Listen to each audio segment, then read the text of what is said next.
lembrar o motivo a qual nós fomos chamados. Culto missionário é para nos lembrar. Qual o motivo que eu estou aqui? O que eu estou fazendo nesta terra? Qual é o meu chamado? E a palavra de Deus, ela é uma palavra tão linda. E aqui nós vamos entender que o texto antecedente, ele vai nos trazer uma narrativa de uma história muito conhecida deste homem chamado Zaqueu. Zaqueu, aqui no versículo 1, nós vamos entender que Jesus ele estava entrando em Jericó e ele ia passando. E eis que havia ali um varão chamado Zaqueu. E era este um chefe dos publicanos e era rico. E procurava ver quem era Jesus e não podia por causa da multidão, pois era de pequena estatura. E correndo adiante subiu uma figueira brava para o ver, porque havia de passar por ali. E quando Jesus chegou àquele lugar, olhando para cima, viu e disse: Zaqueu, desce depressa, porque hoje me convém pousar em tua casa. E apressando-se desceu e recebeu gostoso. E vendo todos isto, murmuravam, dizendo que entrara para ser hóspede de um homem pecador, que Jesus entrara para ser hóspede de um homem pecador. E levantando-se Zaqueu, disse ao Senhor: eis que eu dou aos pobres metade dos meus bens, e se alguma coisa tenho defraudado alguém, o restituo quadruplicado. E disse-lhe Jesus: hoje veio a salvação a esta casa, pois também este é filho de Abraão, porque o Filho do Homem veio buscar e salvar o que havia se perdido. Amados, nós entendemos aqui que este homem, ele não era apenas um cobrador de impostos, mas ele era chefe dos publicanos. Ele era um homem importante. Ele era um homem, digamos que aí um senador, ou digamos que aí um governador. Ele era um homem muito importante para o governo daquele tempo. Só que o fato dele ser um cobrador de impostos, ele era odiado pelas pessoas. Ele era chamado de ladrão. Mas ele procurava ver, ele ouviu falar dos feitos de Jesus. Se nós estudarmos bem a palavra, nós vamos entender que talvez ali seria a última passada de Jesus por aquele lugar, por Jericó, por Jerusalém, porque logo após Jesus ele já vai dando sequência ali aonde ele iria ser morto. Então aquele homem, ele decide procurar ver quem é Jesus. Mas a palavra de Deus, ela só se faz nova. Ela não muda. Ela é imutável. Deus é imutável. A palavra é imutável. E a palavra do Senhor é para nós nos dias de hoje. E nos dias de hoje não tem sido diferente. Nós deparamos com pessoas assim que querem ver Jesus, que precisam ver Jesus, que tem uma sede de conhecer Jesus, mas não pode. Como assim, pastora? Não pode. Sabe por que não pode? Por causa da multidão. Por causa da multidão de julgamentos. Por causa da multidão de empatia. Por causa de tantas multidões. Muitos têm sido impedidos de conhecer Jesus. E isso é para os dias de hoje. O que mais nós temos é multidão que impede os Zaqueus de ver Jesus. Ainda existem multidões que tentam impedir os Zaqueus de ver Jesus. E este versículo, quando ele aponta, no versículo 10 que diz: ele veio para salvar o que se havia perdido. Nós vamos entender que posteriormente, após o encontro com Zaqueu, nós vamos entender que este versículo é um alerta para nós, que vivemos o cristianismo e também entendemos essa verdade e a necessidade de buscar aquele que havia perdido, ou aquele que está perdido. Amados, nós vamos entender que Zaqueu ele se esforça, independente do que a multidão coloca à frente, ele se esforça. Jesus não olha as suas limitações físicas, não olha a sua estatura, que ele era baixo. Ele não olha a sua posição social, que ele era um chefe dos publicanos, que ele era um cobrador de imposto. Ele não olha o julgamento do outro. E diante da atitude de Zaqueu, Jesus o encontrou. Diante daquela atitude de Zaqueu. Mas sabe por que Zaqueu teve aquela atitude? Porque Jesus, o próprio Jesus, o Filho do Homem, estava nesta terra dando testemunhos de cura, testemunho de milagres, mas principalmente de salvação. Qual é o testemunho que nós temos dado ao mundo aí fora? O que é que nós temos feito ao mundo aí fora para que os Zaqueus aí de fora queiram conhecer esse Jesus a qual nós servimos? O que é que nós temos feito em prol do Evangelho? Porque Jesus, ele diz que nós faremos as obras e faremos maiores. Amados, talvez se a multidão tivesse aberto o caminho para Zaqueu, facilmente ele teria chegado a Jesus. Mas Zaqueu era odiado pelo povo, por causa da sua posição, por ser um pecador. E aqui estava acontecendo o encontro de salvação. Será que nosso testemunho tem impedido muitos? Temos sido multidão à frente daqueles que querem conhecer Jesus. Um homem cobrador de impostos, chefe, o maioral dos publicanos. Mas era alguém que Jesus, era alguém que queria ver Jesus. E a palavra do Senhor vai dizer aqui no versículo 7, que a multidão murmurava. Quando Jesus disse: Zaqueu, desce depressa. Jesus estava ali, deixou isso escrito para nós entendermos que Ele tem pressa. Ele tem pressa das almas. Ele tem pressa da salvação. Jesus está voltando. E olha, porque aquele povo que acompanhava Jesus, que seguia Jesus, fizeram, murmuraram. Mas mestre, o Senhor vai para a casa de um pecador.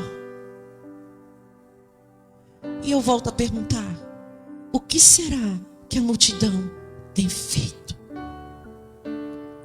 para os que precisam de Jesus chegar a Ele? O que será que a multidão de cristãos tem feito para que Jesus toque? O que é que nós temos feito para que Jesus encontre a nossa família? Ele já viu, Ele já chamou e Ele já escolheu. Mas o que é que nós temos feito? Quantos habitantes nós temos aqui no Jardim dos Francos, mais ou menos? Quantos habitantes será? Quantas pessoas aqui, dentro deste bairro, se nós sairmos aqui agora, precisa ser evangelizado? Nós não precisamos nem andar muito. Se nós dermos uma volta no quarteirão, quantas famílias? Porque, amados, evangelizar não é só sair, entregar um panfleto, entregar uma comida. Não, evangelizar é adotar alguém, pregar a palavra, ensinar, orar por aquela pessoa. Ah, mas tem um coração duro. Não, mas vamos orar, porque o Senhor, Ele é poderoso para fazer infinitamente mais do que pedimos, pensamos, sonhamos. E Zaqueu, ele fez algo para chamar a atenção de Jesus. E ele consegue. E sabe o que acontece? Quando ele chama a atenção de Jesus, a Bíblia diz que há festa no céu. Quando um pecador se arrepende, tem festa. E este pecador se arrepende. Mas eu te pergunto, a multidão festejou? Não. O que a multidão fez? Murmurou. A multidão murmurou. Murmuravam. Mas enquanto eles murmuravam, entenda, se você seguir aí do capítulo 7, do versículo 7, versículo 8. Enquanto a multidão murmurava, porque Jesus estava ali, trabalhando no coração de um pecador, sentando-se à mesa com aquele pecador, entrando na casa daquele pecador, enquanto aquela multidão murmurava, aquele coração, ele estava sendo quebrantado pelo próprio Jesus. A multidão murmurava pelo passado daquele homem, mas aquele mesmo Deus que me transformou, que te transformou, Ele pode transformar aquele que muitas vezes aos nossos olhos está perdido. Aos olhos daquela multidão, Zaqueu não tinha jeito. E quando nós vemos o versículo 8, sabe o que ele faz? Ele não precisou nem que Jesus falasse com ele de seus pecados. Porque quando nós estamos na presença de Jesus, Ele mesmo disse: Jesus, se eu defraudei alguém, eu quero devolver, eu quero sair dessa vida, eu quero ser um homem íntegro, em outras palavras. Foi isso que Ele disse. E não precisou de Jesus apontar o dedo para ele. Ele mesmo que disse: Senhor, se eu defraudei alguém. Porque diante de Jesus, quando nós estamos na presença de Jesus, a presença dele é tão santa que nossos pecados, que as nossas misérias nos constrange. Quando nós estamos na presença de Jesus, nós mesmos chegamos diante dele e olhamos que miseráveis que somos. E nós mesmos confessamos. E não precisou de Jesus dizer a ele: olha, Zaqueu, você andou errado, você fez isso, você fez aquilo. Jesus não apontou nada nele, mas a presença gloriosa de Jesus constrange a miséria e a nossa situação de pecador. A presença de Jesus nos transforma, a presença de Jesus nos constrange. E antes de abrir a boca, ele confessa. E Jesus diz: olha, eu vim para salvar. E hoje a salvação nesta casa. Hoje a salvação, porque você também, porque este homem também é filho de Abraão.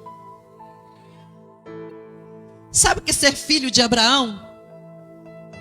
É ter a mesma fé, é ser amigo de Deus, é crer no invisível e discernir o visível, é seguir a verdade e não a mentira, é querer dar vida e não matar. E os filhos devem ter a mesma essência do Pai, assim como Jesus o tinha.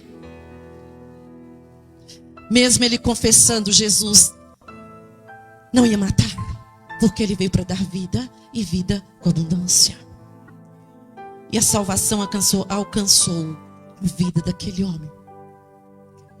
E Jesus então fala para aquela multidão murmuradora o motivo a qual ele veio. 19:10. Jesus fala o motivo. Que ele veio salvar. Porque o Filho do Homem veio buscar e salvar o que havia perdido. Será que nós estamos murmurando? Será que eles estavam murmurando porque não compreenderam qual era o projeto de Jesus? Em outras palavras, Jesus estava dizendo: o meu projeto não é dar a vocês coisas materiais. O meu projeto não é realizar nada pessoal. Eu vim para salvar o que havia perdido. E é essa a mensagem do Evangelho. Nós estamos aqui para perpetuar uma mensagem de arrependimento, uma mensagem de salvação. É isso que Jesus está tentando nos dizer. O Senhor, Ele quer nos trazer de volta a buscar um evangelho verdadeiro. O Senhor, Ele quer nos trazer de volta a falar de pecado, a falar de salvação, a falar de visita, a falar de consagração, a falar de oração. Como nós estamos vivendo, igreja em família? Como nós estamos vivendo? O que nós vivemos lá fora na sociedade, o que nós vivemos dentro da nossa casa, reflete a nossa vida espiritual. Será que nós estamos vivendo um evangelho frouxo? Será que nós só vivemos dissensões em lares, dentro da nossa casa? Como nós estamos vivendo? Qual é o evangelho que nós estamos vivendo? Porque a palavra de Deus nos doutrina a vivermos uma vida de excelência que vai refletir Cristo, a sociedade, através de nós. A palavra do Senhor nos convida a isso. Oh, aleluia. Sabe o que o Paulo diz? Paulo diz que o bom soldado não se embaraça com os negócios desta terra, a fim de agradar aquele que o alistou. Nós estamos aqui, somos alistados, somos exército de Cristo. Estamos aqui para agradar aquele que nos alistou. E sabe quem foi que nos alistou? O próprio Deus, o grande general do exército. Você não viu nunca Josué, um líder chamado por Deus? Ele não derrubou as muralhas de Jericó na sua força. Ele não foi com armas manuais feitas por homens, mas ele seguiu as diretrizes do Senhor. O Senhor disse a Josué: reúne o povo, ora, jejua, depois vai lá, são 13 voltas. Aí eu ouvi falar que são 7, pastora, mas eu sei que foram 13, né, pastor? 6 e mais 7 no último dia. 13 voltas em distância. E ele obedeceu, ele seguiu. Nós não vimos Gideão, um homem simples do campo, um homem que não tinha conhecimento de guerra. Ele estava no lagar, ele estava no secreto, fazendo o que tinha que fazer. Gideão estava no lagar, malhando trigo, fazendo o trabalho dele. E nós, o que nós estamos fazendo? Será que nós estamos fazendo o que nós temos que fazer? Será que nós como igreja estamos fazendo o que nós temos que fazer? Deus, ele está tratando a nossa nação. Nós estamos passando por um momento de tratamento, como ele sempre tratou o povo de Israel. E quando Gideão, ele teve que se levantar, aquele povo estavam não diferente, não obstante daquilo que acontece hoje, adorando a deuses Baal, a Deus da fertilidade. Baal tinha virado o centro da adoração do povo de Israel. Será que tem sido diferente no mundo de hoje? E o próprio Baal usava os inimigos para saquear o povo de Israel e roubar ali toda a colheita. Amados, o inimigo, ele dá com uma mão e ele tira com outra. E Gideão dentro do lagar, escondido, com medo. E alguns dizem que ele era até covarde. Amados, mas eu não acho, porque os inimigos dele eram muitos. E quando ele obedece à voz de Deus, ele não era um covarde, porque ele não é homem de guerra. Gideão era homem de campo, homem de conhecimento. O conhecimento dele se limitava ao plantio, o conhecimento dele se limitava à colheita. E Deus o nomeia para liderar homens para a guerra. E o nosso Deus, ele é um Deus assim tão especial. Ele é um Deus que ele age do jeito que ele quer, na hora que ele quer, da forma que ele quer. Que Gideão chama ali 32 mil homens e termina apenas com 300. Não importa o simbolismo do cântaro, não importa o simbolismo da trombeta, não importa o simbolismo da tocha, importa é a obediência. A obediência àquele que nos nomeou, a obediência àquele que tem nos dado diretriz. Ele é o Senhor dos exércitos, ele é o nosso general, é ele que guerreia por nós, é ele que vai à frente por nós, é ele que vence as nossas guerras. Irmãos, vamos deixar de nos embaraçar com as coisas desta terra. Buscar primeiro o reino do céu e a sua justiça, e todas as outras coisas serão acrescentadas. Porque quem vem buscar no centro da adoração, porque quem dá estratégia para aquele que é adorador, é Deus. E ainda que as coisas não aconteçam como nós planejamos ou como nós queríamos, Ele continua sendo o Senhor das nossas vidas. Ainda que não seja conforme nós planejamos, Ele continua à frente das nossas guerras. Cabe a mim, cabe a você apenas obedecer.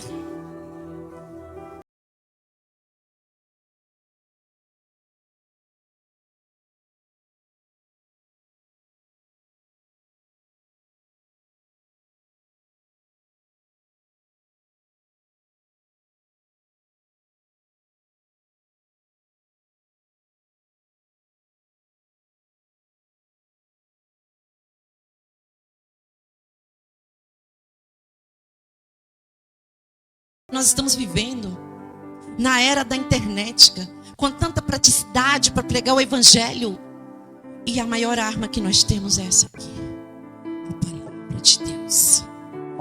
Sabe por quê? Porque não é sobre mim, não é sobre você, é sobre quem te chamou, é sobre quem te chamou para entrar nesta empreitada. Não é sobre mim, não é sobre você, não é sobre mim, não é sobre você. Orianda la bashuri canta lá. É sobre quem nos chamou. E Ele vai nos dar coragem, se nós obedecermos. Gideão, ele foi com coragem, ele foi obediente. E ele enfrentou o inimigo. E nós temos que enfrentar os inimigos das nossas almas. Aquilo que muitas vezes tem nos impedido de fazer a vontade de Deus. Existem muitas almas se perdendo aí fora. Existem muitas almas indo para o inferno. E eu e você fazendo o quê? Como se diz lá em Minas, chovendo no molhado, repetindo as mesmas coisas. Irmão, vamos repetir as mesmas coisas de 2022. Eis que tudo se fez novo. Eis que tenho feito coisas novas. Olha, nós não temos amnésia, mas vamos deixar aqueles milagres passados. E vamos seguir, porque Deus tem muito mais para fazer. E nós não precisamos ir longe, não. É como eu falei, é só sair aqui fora. É só ir no seu vizinho. É só pregar o evangelho dentro da tua casa. É dar o testemunho. Há muitos Zaqueus do meu lado e do seu lado que estão e querem, estão precisando. E é uma necessidade. O meu papel, o seu papel é olhar para o versículo 10, porque o Filho do Homem veio buscar e salvar o que havia se perdido. Mas eu creio que Jesus olhou para aquela situação. Irmão, você pode colocar aí para mim o capítulo 19, 11, por favor? Mas eu creio que Jesus, ele olhou para aquela situação e aquele povo não entendendo nada. Havia um homem se redimindo, uma família sendo salva e aquele povo murmurando. E Jesus então ele continua a sua jornada e ainda estava ali bem perto e ele segue a Jerusalém. E ele então vem com uma parábola. E ouvindo ele essas coisas, ele seguiu e contou uma parábola. Porquanto estava perto de Jerusalém e cuidavam que logo se havia de se manifestar o reino de Deus. Pode colocar todo, irmão. Aleluias. Disse, pois, certo homem nobre partiu para uma terra remota, a fim de tomar para si um reino e voltar depois. E chamando 10 servos seus, deu-lhes 10 minas e disse-lhe, negociai até que eu venha. Mas os seus concidadãos aborreciam-no e mandaram após ele embaixadores, dizendo, não queremos que este reine sobre nós. E aconteceu que, voltando ele, depois de ter tomado o reino, disse que chamassem aqueles servos a quem tinha dado dinheiro, para saber o que cada um tinha ganhado negociando. E veio o primeiro dizendo, Senhor, a tua mina rendeu 10 minas. E ele disse, bem está, servo bom, porque no mínimo foste fiel, sobre 10 cidades terás a autoridade. E veio o segundo dizendo, Senhor, a tua mina rendeu 5 minas. E a este disse também, se tu também sobre 5 cidades, se tu também. E veio o outro dizendo, Senhor, aqui está a tua mina que guardei num lenço. Porque tive medo de ti, que és homem rigoroso, que tomas o que não puseste e cegas o que não semeaste. Porém, lhe disse, mau servo, pela tua boca te julgarei. Sabias que eu sou homem rigoroso, que tomo o que não pus e cego o que não semeei. Porque não puseste, pois, o meu dinheiro no banco para que eu vindo o exigisse com juros? e disse aos que estavam com ele: tirai-lhe a mina e dai-lhe ao que tem 10 minas. E disseram-lhe: Senhor, ele tem 10 minas. Pois eu vos digo que a qualquer que tivesse lhe dado, mas ao que não tiver, até o que lhe tem será tirado. Amados, essa parábola ela ensina principalmente a necessidade de corresponder à graça. A necessidade de corresponder à graça de uma maneira esforçada, exigente, constante durante toda a nossa vida. Nós temos de fazer render todos os dons, tudo aquilo que o Senhor nos deu. O importante não é o número de talentos que recebemos, é aquilo que Ele colocou na sua mão. É nós fazemos frutificar. Nós temos que dar o nosso melhor para o reino. Nós temos que trabalhar com afinco e multiplicar o que nos foi confiado. Então esta parábola nos leva a questionar, sabe o quê? O nosso compromisso com o Senhor em relação aos dons que Ele nos deu.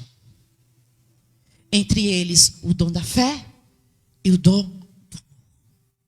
Assim como cada um dos empregados do homem nobre ali recebeu igualmente, nós todos também recebemos igualmente o dom do amor. E aquele que pode fazer o bem e não faz, ele está pecando. E fazer o bem, amados, não é apenas imaterial, é pregar o evangelho. E há uma missão, há uma necessidade. As pessoas estão precisando de Jesus. O pão vivo que desceu do céu veio nos trazer esperança. Nós somos luz. Nós temos que lembrar em todo tempo que Jesus ele veio para salvar. E existem 4 pilares. 4 pilares que a igreja do Evangelho Quadrangular ela tem como regra de vida. Jesus salva, Jesus cura, Jesus batiza com o Espírito Santo e Jesus voltará. E nós temos uma história de uma mulher chamada Aimee Semple Merkipapso. Uma mulher que começou este ministério, a qual hoje está aqui, em todas as redondezas, em uma tenda. Fundadora deste ministério. Talvez um dia um Zaqueu. Se você não conhece a história dela, vai procurar porque existe a biografia dela. Que quis conhecer este Senhor.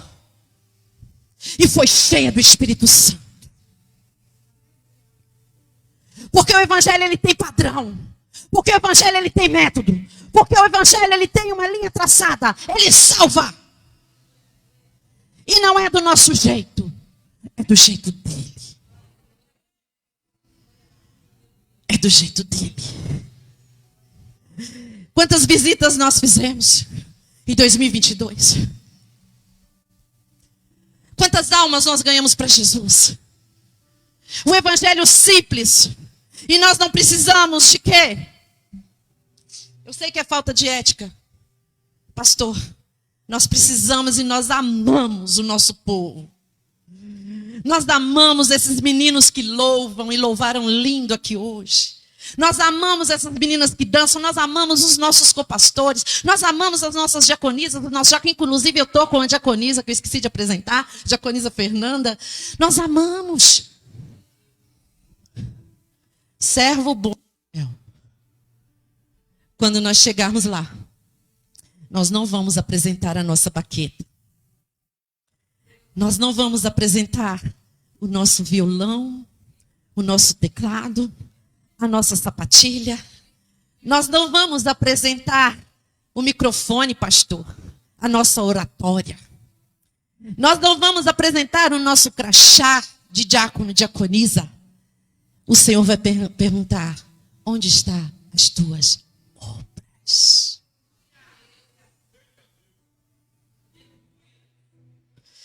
Isaías 54:2, ele diz: alargue as tuas tendas. Já estou terminando. O que é alargar as tendas? É expandir. E coloque estaca. É firmar. Deus nos deixou o exemplo de Zaqueu, finalizando aquela história dizendo: eu vim para salvar aquele que havia perdido. E não é diferente hoje. Jesus, ele continua salvando. E depende de nós. Eu gostaria que os músicos se posicionassem e a igreja se colocasse sobre os seus pés. Igreja, é tempo de buscar. É tempo de fazer a diferença. Eu sei que essa igreja é uma igreja missionária. É uma igreja de um povo sedento. É uma igreja que acredita que Jesus salva, que Jesus cura, que Ele batiza com o Espírito Santo e que Ele voltará. Amplie o lugar da tua tenda e as cortinas das tuas habitações se estendam. Não impeças, alonga as tuas cordas e firma bem as tuas estacas. O Senhor, Ele está derramando talentos neste lugar. O Senhor já derramou e eu quero te perguntar: o que você tem feito com os teus talentos? O que você tem feito com os teus talentos? Você tem guardado? Mas talvez você tenha guardado por medo, por timidez. Talvez você tenha guardado porque você não sabe nem a diretriz de onde você vai depositá-lo. Né? Às vezes nós estamos com uma joia tão preciosa dentro da nossa casa e nós temos medo: não vou colocar no banco não, né, pastor? Porque sei lá, vem aí um novo presidente. Amados, mas o nosso presidente, o nosso general, ele não muda. Aquele que nos deu este talento tão precioso, essa joia tão preciosa é o Senhor. Ele não muda. Você pode depositar este talento nas mãos dele. Você pode dizer para ele: tira de mim, Senhor, toda timidez. Eu quero ser um ganhador de almas. Tira de mim todo medo. Me dê, Senhor, diretriz. Me dê, Senhor, sabedoria. Aleluia. Santo é o nome do Senhor. E nós vamos declarar nessa noite: sonda-me, Senhor. Você pode colocar a tua mão na altura do teu coração e orar agora. E pedir ao Senhor que venha te sondar. E dizer para Ele: eu quero ser usado da maneira que te agrade. Em qualquer hora, Senhor, e em qualquer lugar. Aleluia, Jesus. Aleluia. Sonda-me, Senhor, e me conhece. Quebranta o meu coração. Transforma-me conforme a tua palavra e enche-me até mim. Se acho que só te me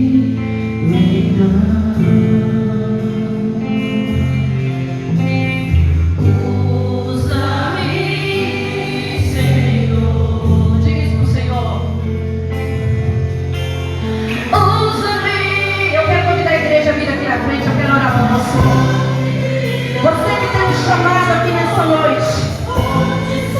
Você que é a liderança dessa igreja, eu quero orar por você. Talvez você pensou em desistir. Diga isso para o Senhor nessa noite.